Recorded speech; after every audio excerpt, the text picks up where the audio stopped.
السلام علیکم ورحمۃ اللہ وبرکاتہ۔ جو حضرات دور بیٹھے ہیں ان سے درخواست ہے کہ وہ قریب آ جائیں، بلکہ سامنے آ جائیں، تاکہ مجھے کہنے میں بھی آسانی ہو اور آپ حضرات کو سمجھ میں بھی آئے۔ آ جاؤ۔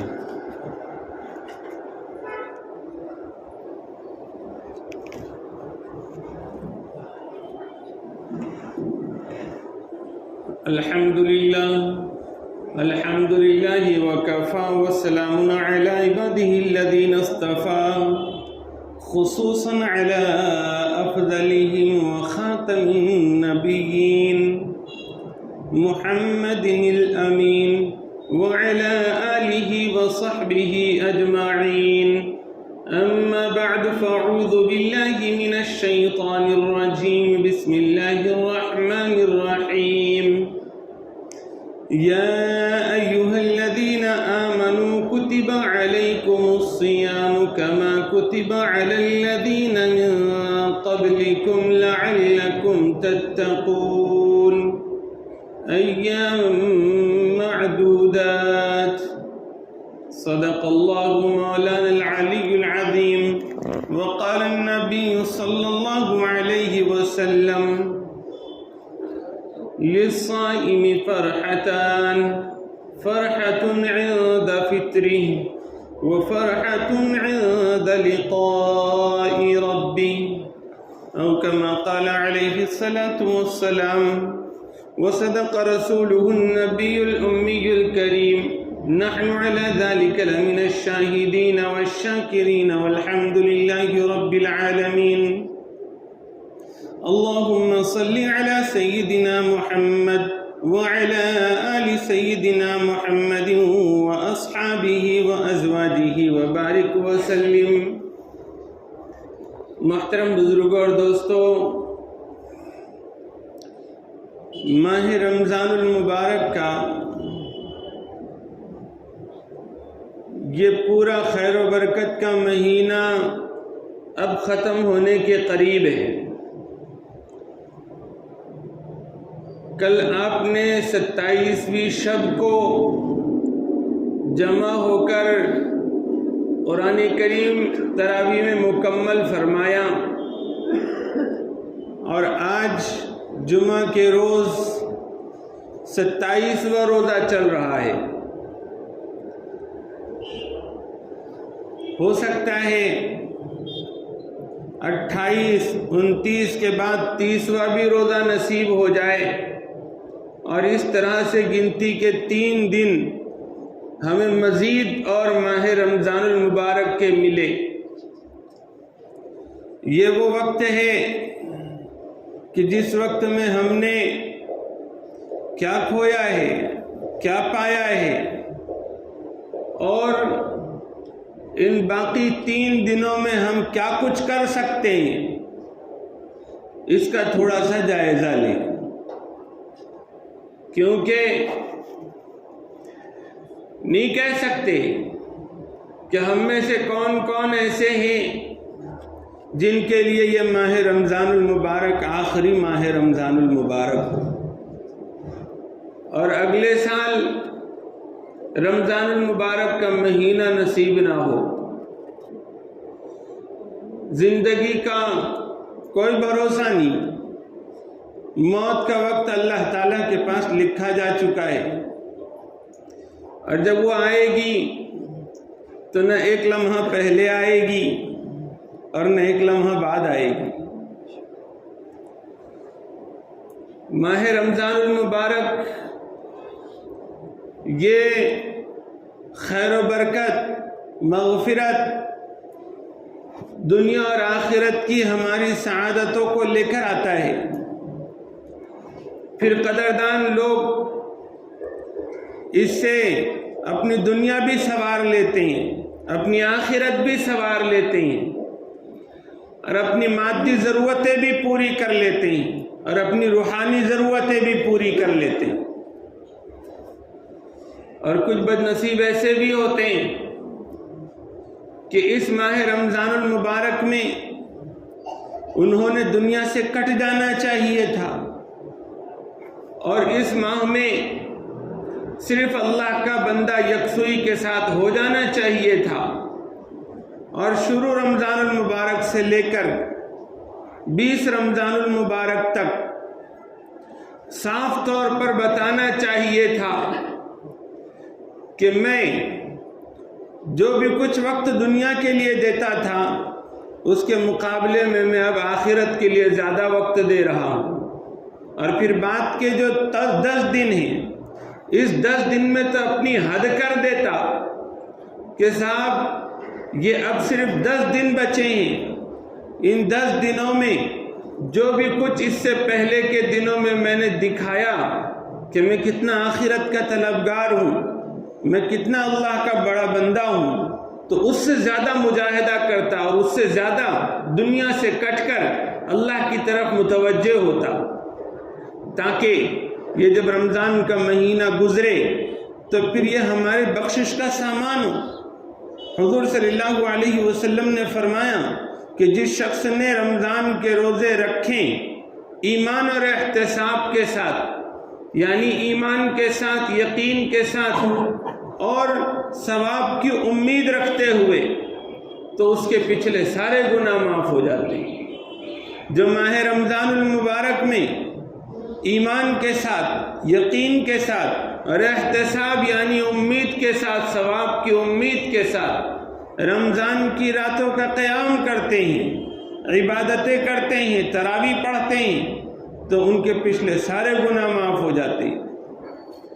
تو یہ فضیلت ہمیں نصیب ہوتی، ہمیں نیکیوں کا ذخیرہ ملتا، ہمارے نام اعمال کی سیاہی دھل جاتی، رحمت نصیب ہوتی، مغفرت نصیب ہوتی،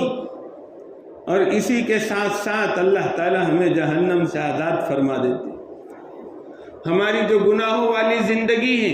وہ بالکل بدل جاتی کہ رمضان المبارک کا مہینہ یہ زندگی کو پلٹنے کا مہینہ ہے، ایک نئی زندگی کی شروعات ہوتی ہے۔ جیسے حج کو جانے والا جب حج کو جاتا ہے اور وہ حج کی وہ تمام عبادتیں جس سے اللہ کی رضا نصیب ہوتی ہے وہ انجام دیتا ہے، تو جب وہ واپس آتا ہے تو ایسا ہو جاتا ہے جیسے ابھی ماں کے پیٹ سے اس نے جنم لیا ہے، اس کی ایک نئی زندگی کی شروعات ہوتی ہے۔ تو ایسے ہی رمضان المبارک کے مہینے کی قدر کرنے والوں کا حال ہے کہ جو رمضان کے روزے رکھیں اور اس کی رات کا قیام کرے ایمان اور احتساب کے ساتھ،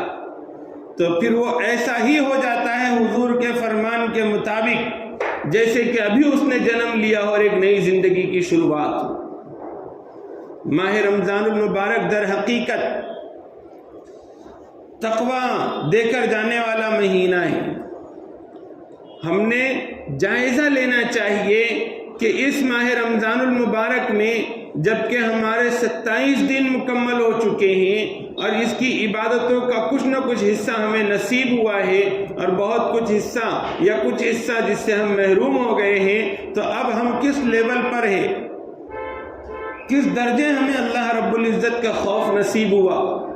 کس درجے اللہ کا شوق نصیب ہوا، یہ موقع ہے دیکھنے کا۔ قرآن کریم میں جگہ جگہ، احادیث مبارکہ میں جگہ جگہ تقوی کی کیا صفات ہوتی ہے، متقین کی کیا صفات ہوتی ہے وہ بتلائی گئی کہ جس کے دل میں تقوی آ جاتا ہے تو وہ کیسا بندہ ہوتا ہے۔ تو ہم دیکھیں کہ کیا ہم ویسے بندے ہیں۔ قرآن کریم شروع ہو رہا ہے تو اللہ تعالیٰ فرماتے ہدی للمتقین کہ قرآن کریم متقی لوگوں کے لیے ہدایت کا سامان ہے۔ اور یہ متقی لوگ کون ہیں؟ تو اس کی صفات بتلائی یہاں پر چند کہ الذین یؤمنون بالغیب، کہ وہ غیب پر یقین رکھتے ہیں، ویقیمون الصلاۃ، اور وہ نماز قائم کرتے ہیں، ومما رزقناہم ينفقون، اور جو کچھ بھی اللہ نے ان کو دیا ہے تو اس میں سے وہ خرچ کرتے ہیں۔ پھر اس کے آگے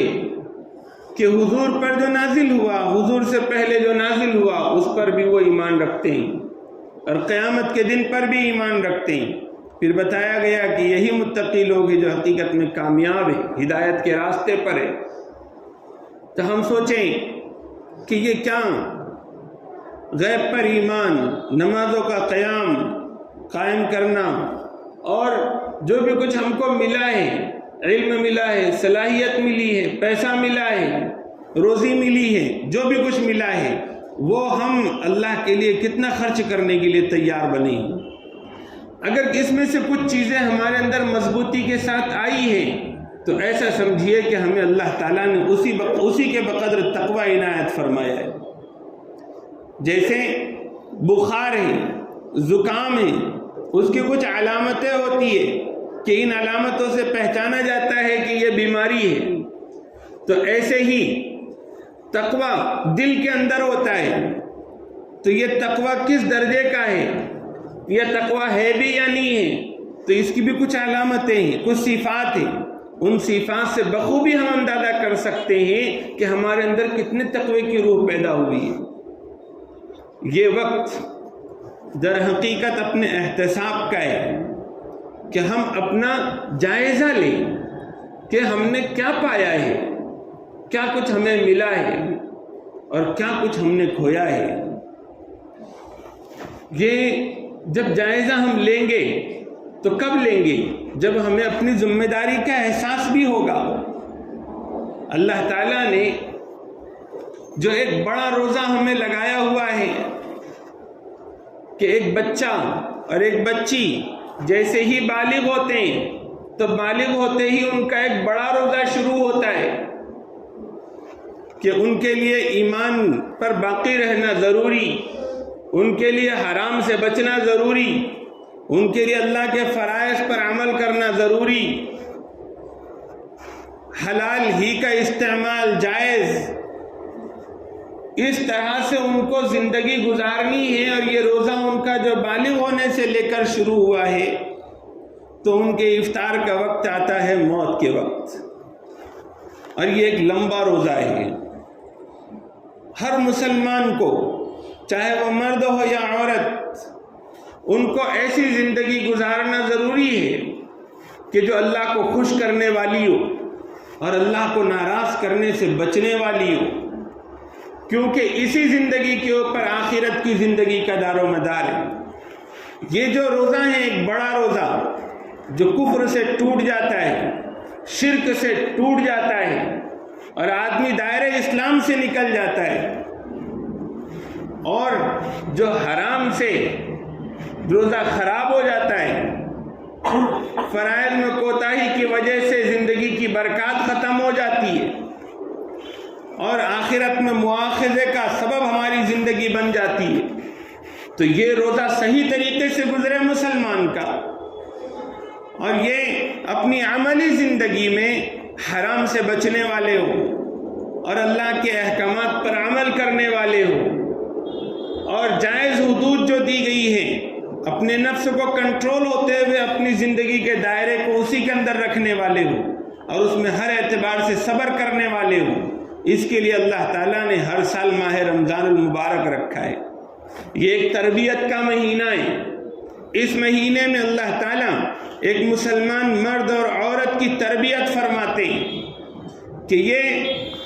روزانہ صبح سحری کے وقت اٹھیں، کھانا کھائے، کیونکہ سحری کھانے میں برکت ہے۔ ایسا نہیں کہ رات ہی کو کھا کر سو گئے، نہ، اس طرح سے تم اپنی مرضی کا استعمال نہیں کر سکتے اپنی رخصت میں بھی، ورنہ تمہیں سحری کی برکتیں نصیب نہیں ہوگی۔ سحری تم نے کھائی، اب اس کے بعد سحری کا وقت ختم ہوتے ہی اب تمہارا یہ روزہ شروع ہوا۔ یہ روزہ ویسا ہی ہے جیسے زندگی کا تمہارا روزہ ہے جو بالغ ہونے سے لے کر موت تک ہے۔ یہ روزہ اب یہ سورج طلوع ہو رہا ہے جیسے تم بالغ ہو رہے ہو، وہاں سے شروع ہوا تو غروب آفتاب تک ہے جیسے تمہارا وہ بڑا روزہ موت تک ہوتا ہے، اور یہ صبح سے لے کر شام تک چند حلال چیزیں سے بھی روک دیا گیا کہ تم کھا نہیں سکتے، تم پی نہیں سکتے، تم اپنی جو جائز بیوی ہے اس سے تعلق قائم نہیں کر سکتے، اور اگر تم نے یہ 3 کاموں میں سے کوئی کام کر لیا تو تمہارا روزہ ٹوٹ جائے گا، اور پھر اس روزے کا کفارہ تمہیں دینا ہے یا اس کی قضا تمہیں کرنی ہے۔ پھر بہت سارے کام اس میں وہ ہیں کہ اگر وہ کیے جائیں تو پھر روزہ چمکتا ہے اور روزہ اپنی حقیقت دے کر جاتا ہے، اور بہت ساری چیزیں وہ ہیں کہ جس سے بچنا ضروری ہے۔ اگر نہیں بچیں گے تو رمضان کی ساری خیر و برکت ختم ہو جائے گی، پھر یہ کھانے اور پینے چھوڑنے کے علاوہ کچھ نصیب نہیں ہوگا۔ صبح سے لے کر شام تک ایک بندے کی بندی کی مشق ہوتی ہے، وہ کھانے پینے جمع سے رک رہا ہے، حلال چیزوں سے رک رہا ہے جو سال بھر حلال تھی، لیکن یہ مختصر سے صبح سے شام تک کے وقت میں ان کے اوپر ایسی روک لگائی گئی کہ آدمی اگر تنہائی میں بھی ہو، حالانکہ زندگی میں ہمیشہ جب بھی پیاس لگتی تو بے دھڑک اٹھتا، گلاس لیتا، اپنے گلے کی پیاس بجھاتا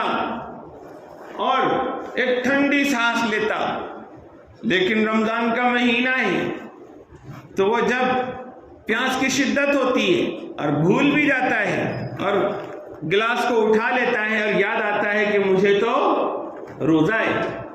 تو چاہے کتنی پیاس لگی ہو، چاہے کوئی دیکھنے والا موجود نہ ہو، لیکن اس کے باوجود بھی وہ گلاس منہ کے قریب نہیں جاتا اور بندہ اس کو سائیڈ میں رکھ دیتا ہے۔ یہاں تک کہ رمضان گزرنے کے بعد میں بھی کئی دنوں تک آدمی ہچکچاہٹ محسوس کرتا ہے دن کے وقت میں گلاس کو ہاتھ لگانے سے۔ یہ جو کیفیت ہے اور یہ جو تربیت ہے یہ کیوں کروائی گئی؟ اس لیے کروائی گئی ہے کہ ایک مہینہ اگر اس طرح سے اللہ کے حکم پر حلال چیزوں سے جب یہ رک رہا ہے بندہ، تو پھر اب اس میں وہ کیپیسٹی ہوگی، اس کے اندر وہ تقوی والی خصوصیات ہوں گی کہ اللہ نے کہا چلو تو چلے، اللہ نے کہا رکو تو رکے، نفس پر اتنا کنٹرول کہ اللہ رب العزت کی نافرمانی کرتے ہوئے 10 بار سوچے۔ تو اس طرح سے وہ زندگی میں پھر جو حرام سے بچنا ہے، زندگی میں جو کفر اور شرک سے بچنا ہے، تو وہ بچنا اس کے لیے آسان ہو جائے کہ میں رمضان میں تو حلال سے بھی رکا ہوں اللہ کے حکم پر، پھر حرام سے کیوں نہیں رکوں گا۔ یہ رمضان المبارک میں اللہ تعالیٰ کی اطاعت کا جو جذبہ پیدا کیا جاتا ہے اور اپنے آپ کو کنٹرول میں رکھنے کا جو جذبہ پیدا کیا جاتا ہے یا اس کی صلاحیت پیدا کی جاتی ہے، کنٹرولنگ پاور پیدا کیا جاتا ہے، یہ اسی کا اثر ہے کہ رمضان میں خوب اللہ کے سامنے سجدے کیے، خوب اللہ تعالیٰ کے سامنے قرآن کریم کی تلاوت ہوئی اور خوب اللہ تعالیٰ کے سامنے روزے رکھے اور اپنے آپ کو کنٹرول میں کیا، تو رمضان ایسا بنا دیتا ہے کہ پھر اب رمضان کی آخری شب ہوتی ہے اور چاند دیکھتا ہے بندہ تو پھر ایک عجیب خوشی اسے محسوس ہوتی ہے، اور یہ خوشی کا احساس یہ ہوتا ہے جو کہ مرنے کے وقت میں ایک نیک آدمی کے لیے ہوتا ہے۔ حدیث میں فرمایا گیا نا للصائم فرحتان، کہ روزے دار کو 2 خوشیاں ملتی ہیں، ایک خوشی عند فطرہ، جبکہ اس کے روزے ختم ہوتے ہیں، وہ عند لقاء ربہ، اور دوسری خوشی جب وہ اللہ سے ملاقات کر رہا ہوتا ہے۔ کیا مطلب یہ ہے کہ جو رمضان المبارک صحیح طریقے سے گزارتے ہیں تو جب وہ رمضان المبارک کے مہینہ کا چاند دیکھتے ہیں تو ان کی روحانیت اللہ تعالیٰ کی اطاعت اور فرمانبرداری کی وجہ سے ایسی خوشی محسوس کرتی ہے، ان کی روح ایسی خوشی محسوس کرتی ہے کہ جس کا اندازہ نہیں کیا جا سکتا۔ اور پھر اسی روزوں کی برکت سے، رمضان المبارک کے مہینے کی برکت سے، پھر یہ بندہ اور بندی ایسے ہو جاتے ہیں کہ زندگی ان کی پٹری پر آ جاتی ہے، اللہ کی رضا والی زندگی ان کی ہوتی ہے، اور جب روح نکالنے کے لیے فرشتہ آتا ہے تو اس وقت میں بھی انہیں ایک عجیب خوشی نصیب ہوتی ہے کیونکہ وہ اللہ سے ملاقات کرنے والے ہوتے ہیں۔ یہ ماہ رمضان المبارک کا مبارک بالکل اب ختم ہونے کے قریب ہے۔ یہ رمضان کا مہینہ ایسا بنا دیتا ہے کہ پھر جب عید کا دن ہوتا ہے تو عام دنوں میں تو 5 نمازیں ہوتی ہے، اس میں اب ایک نئی نماز شامل ہو جاتی ہے جس کو ہم عید کی نماز کہتے ہیں، اور پھر اس میں حکم یہ دیا گیا کہ نہ تم اذان نہیں کہنا جو دوسری نمازوں کے لیے کہتے ہو، کیوں؟ کیونکہ میرے بندے تو مہینہ بھر عبادت کر کے اور میری اطاعت کر کے ایسے ہو گئے ہیں کہ آج انہیں عیدگاہ آنے کے لیے کسی اذان کی ضرورت نہیں. وہ اتنے اللہ کے سامنے جھکنے والے بن گئے، وہ اللہ کے سامنے اپنے آپ کو ڈال دینے والے بن گئے. اور پھر ایسا اکرام اللہ کے پاس سے کہ تم ایسے تقوی کی دولت لے چکے ہو کہ اب تمہارے لیے میری طرف سے اکرام ہی اکرام ہے کہ تم جب آؤ تو کھا پی کر آؤ، بن سور کر آؤ. یہ جو چاند رات ہوتی ہے اور یہ جو عید کا دن ہوتا ہے، یہ در حقیقت انعام کی رات اور انعام کا دن ہوتا ہے احادیث مبارکہ کی روشنی میں. یہ اور بات ہے کہ ہم لوگ ایسا سمجھتے ہیں کہ 27 رمضان جب مکمل ہو گئی، ہدیے بڑھ گئے، تراویح کے اندر قرآن کریم مکمل ہو گیا، تو ایسا سمجھتے ہیں کہ اب تو پورا رمضان کا مہینہ یہی ختم ہو گیا ہے. کچھ لوگ تو وہ ہوتے ہیں کہ اب وہ دوسرے دن سے نمازوں کو بھی آنا بند کر دیتے. کچھ تو وہ ہوتے ہیں کہ تراویح کی نماز میں قرآن کریم ختم ہوا تھا، ابھی 20 رکعت تراویح معاف نہیں ہوئی تھی، وہ عشاء بھی نہیں پڑھتے، یا کبھی عشاء پڑھے تو تراویح چھوڑ دیتے اور اس کے بعد پھر بازاروں کے چکر لگاتے ہیں. یہ وہ وقت تھا اخیر کا بالکل کہ جو اللہ کے پاس سے اب لینے کا وقت تھا. اپنی جو کوتاہیاں ہو گئی اس کے اوپر رونے دھونے کا وقت تھا، اور جو بھی کچھ خیر حاصل کر سکتے تھے رمضان المبارک کے جاتے جاتے تو اس میں اب ذرا بھی کمی کر نہیں سکتے تھے. یہ ایسا وقت تھا. لیکن اس وقت میں جبکہ اب مسلمانوں کے لیے مسجد سے بہتر کوئی جگہ نہیں، ویسے سال بھر بھی نہیں ہے، اور بازار سے زیادہ کوئی بری جگہ نہیں، جبکہ رمضان کے علاوہ بھی نہیں تھی، تو انہوں نے ہونا یہ چاہیے تھا کہ رمضان المبارک کی آخری چند دن ایسے ہوتے کہ مسلمان کہاں ملیں گے؟ تو مسلمان مسجد کے علاوہ کہیں نہیں ملیں گے. یہ آخری دن کیسے ہونے چاہیے کہ بازار میں ڈھونڈنے جاؤ تو کوئی ایک مسلمان نظر نہ آئے، نہ مرد نظر آئے، نہ کوئی برقع والی نظر آئے. کیونکہ یہ تو اب ایسا وقت ہے کہ جس وقت اب اللہ کے پاس سے انعام ملنے والا ہے. سمجھتے ہیں کہ اب یہ 27ویں شب کو ہم نے عبادت کر لی، جاگ لیا، تو بس شب قدر کا حق ہم نے ادا کر دیا، جبکہ اس کے بعد مزید 29 کی ایک تاخرات آنے والی ہے جس میں زیادہ امید ہے. اور چونکہ پورے آخری عشرے کے 10 دن میں محدثین فرماتے ہیں کہ شب قدر تبدیل ہوتی رہتی ہے، تو ہمارا شوق ایسا ہونا چاہیے کہ ہم نے 28 کی شب کو بھی عبادت کرنی چاہیے اور 30 کی شب کو بھی عبادت کرنی چاہیے تاکہ شب قدر کی برکتیں ہمیں مل سکیں. لیکن یہ جو آخری دن ہے، تو ان آخری دنوں میں جتنی زیادہ کوتاہی کی جاتی ہے اس کی وجہ یہ ہے کہ رمضان المبارک کے مہینے کو ہم نے اس طرح سے نہیں گزارا ہوتا جس طرح سے گزارنا چاہیے تھا. ہماری نیت خالص ہونی چاہیے تھی کہ ہم رمضان المبارک سے تقوی لینا چاہتے ہیں، ہم اس سے کیا حاصل کرنا چاہتے ہیں. وہ جذبہ اگر ہمارے اندر ہوتا تو اس جذبے کی وجہ سے پھر یہ رمضان کے دن جیسے جیسے گزرتے جاتے تو ہماری عبادتوں میں اضافہ ہوتا جاتا، جیسے جیسے گزرتے جاتے تو ایسے ہی ہمارا رونا دھونا بڑھ جاتا، جیسے جیسے رمضان کا مہینہ گزرتا ہماری دعائیں بڑھ جاتی. پہلے روزوں کے مقابلے میں بعد کے روزے زیادہ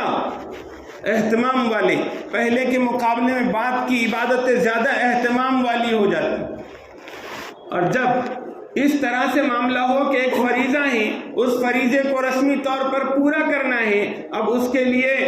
ایک مہینہ صبر کرنے کی نیت کر لی اور پھر عبادت سے لگ گئے، تو شروع میں تو وزن کو اٹھایا، پھر اس کے بعد تھک گئے تو پھر اب رخصت. پہلے عشرے میں جتنے، دوسرے میں اس سے کم، دوسرے میں جتنے تھے تیسرے میں اس سے کم. یہ وہ لوگ ہیں جو دھیرے دھیرے رمضان ملنے کے بعد میں بھی رمضان المبارک سے وہ فائدہ نہیں اٹھاتے. اور حضور صلی اللہ علیہ وسلم نے فرمایا کہ جو رمضان المبارک کی خیر سے محروم رہ گیا وہ ہر خیر سے محروم رہ گیا. بلکہ حضرت جبرائیل علیہ السلام نے بد دعا فرمائی کہ جسے رمضان کا مہینہ ملے اور پھر بھی اس کی مغفرت نہ ہو تو اس کی ہلاکت اور بربادی کی بد دعا حضرت جبرائیل نے فرمائی۔ روایتوں میں ہے کہ اللہ کے حکم سے فرمائی اور پھر اللہ ہی کے حکم سے حضرت محمد صلی اللہ علیہ وسلم نے اس پر آمین بھی فرمائی، یعنی کہ وہ بد دعا سخت بد دعا بن گئی اور ہمیں اس بد دعا کا تک احساس نہیں۔ ہم نے سوچنا چاہیے کہ اب ہم 3 دن بچے ہیں، یہ 3 دن ہم نے اب کیا کرنا چاہیے کہ صاحب یہ نیکیوں کی اللہ نے توفیق عطا فرمائی تو دل شکر سے بھر جانا چاہیے کہ اللہ نے کرم فرمایا اور یہ عبادتوں کی توفیق عنایت فرمائی۔ کیا ہی اچھا ہو کہ اللہ تعالی ہماری ان عبادتوں کو اپنی بارگاہ میں قبول کر لے، اور جو کوتاہیاں ہوئی ہیں انہیں یاد کریں کہ کچھ گناہ کے کام ہوئے، کچھ رمضان کے مہینے کی ناقدری ہوئی، کچھ روزوں میں کوتاہی ہوئی، کچھ صدقہ خیرات میں کوتاہی ہوئی، کچھ تلاوت قرآن میں کوتاہی ہوئی، کچھ تراویح میں کوتاہی ہوئی، تو اب اللہ تعالیٰ کے سامنے یہ توبہ اور استغفار کا وقت ہے کہ اب چلتے چلاتے مہینہ ختم ہونے سے پہلے اپنے ان قصوروں کو معاف کروائے، تاکہ ہم محروموں میں سے نہ لکھے جائیں، تاکہ سرکار کی بد دعا کے مستحق نہ بنے۔ ہم تو وہ لوگ ہیں کہ اگر کوئی دروازے پر فقیر آئے،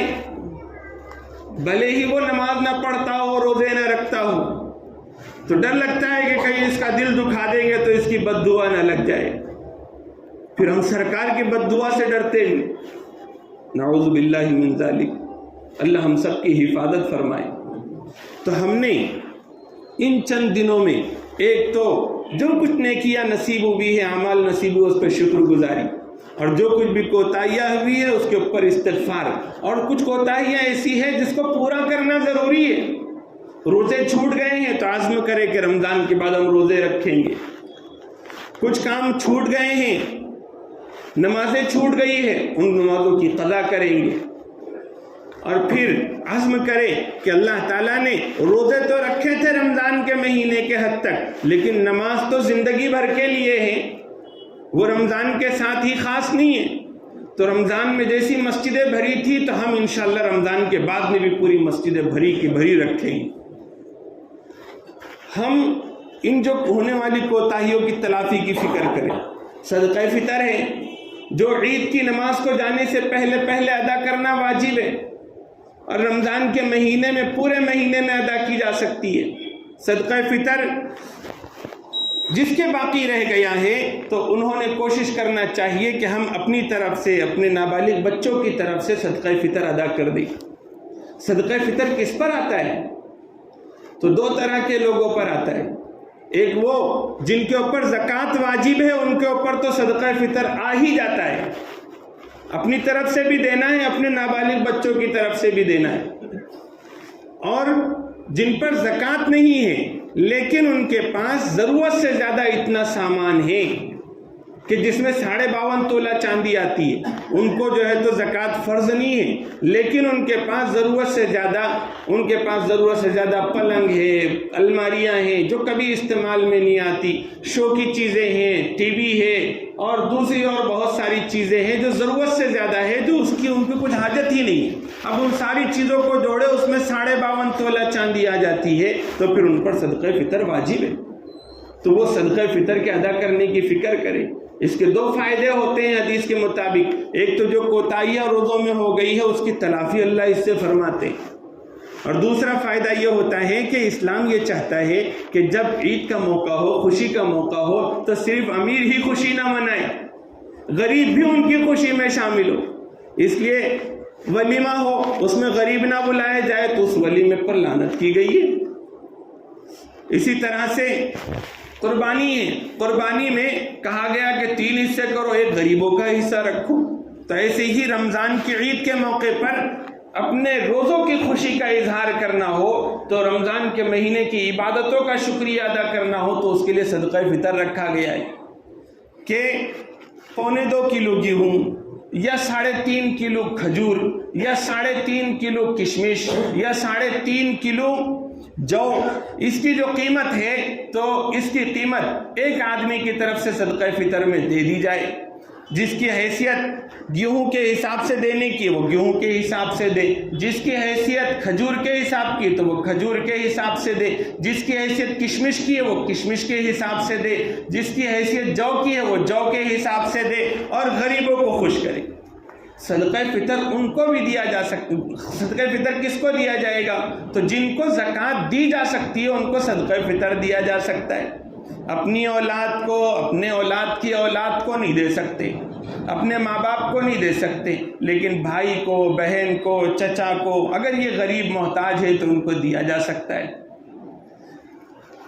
کافر کو دے سکتے کہ نہیں دے سکتے، اس میں اختلاف ہے، اس لیے اس سے احتیاط کرنا چاہیے۔ ہمارے گھروں پر جو آتے ہیں مانگنے کے لیے اور ہم نکال کے کچھ صدقہ فطر کا اناج رکھ دیتے ہیں اور جو آتے ہیں ان کو دیتے چلتے ہیں، تو ہم نے اس سے بھی بچنا چاہیے کہ مانگنے والے پتہ نہیں مستحق بھی ہے کہ نہیں ہے، کہ انہوں نے دھندا بنا رکھا ہے،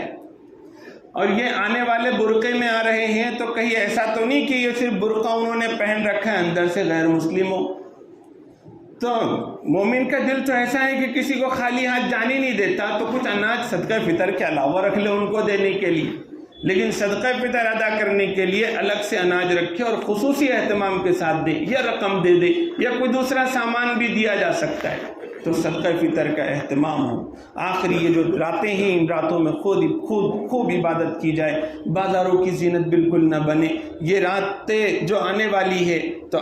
یہ آخری عشرے کی آج کی 28ویں رات ہے، کل کی 29ویں طاق رات ہے، اس کے بعد 30ویں یہ رمضان کی آخری راتوں میں سے ہے، ان میں تو عبادت ہے ہی مشروع، اور پھر اس کے بعد جو رات آئے گی لیلۃ الجائزہ، چاند رات، تو وہ رات بھی اگر کوئی عبادت کے ساتھ گزارے تو اللہ کے رسول صلی اللہ علیہ وسلم نے خوشخبری دی ہے کہ پھر یہ ایسا شخص جس نے عیدین کی راتوں میں جا کر عبادت کی ہوگی تو اس کا دل اس وقت نہیں مرے گا جبکہ سب کے دل مرے ہوئے ہوں گے، یعنی قیامت کے دن اللہ تعالیٰ روشن دل رکھیں گے، زندہ دل رکھیں گے، تو اس کا اہتمام کرے کہ اس رات میں بھی ہم ایسا نہ سمجھے کہ پوری چھٹی ہو گئی ہے، عشاء کی نماز کا، فجر کی نماز کا اہتمام کرے، رات میں اللہ رب العزت سے جو بھی کچھ کیا ہے اس کی کوتاہیاں معاف کروائے، اور جو بھی کچھ اچھے کام کیے اس کا بدلہ اللہ سے مانگے، تو حقیقی معنوں میں عید بھی ہمیں نصیب ہوگی۔ اللہ تعالیٰ مجھے اور آپ کو کہنے سننے سے زیادہ سمجھنے کی اور پھر عمل کرنے کی توفیق عطا فرمائے۔ وآخر دعوانا الحمدللہ رب العالمین۔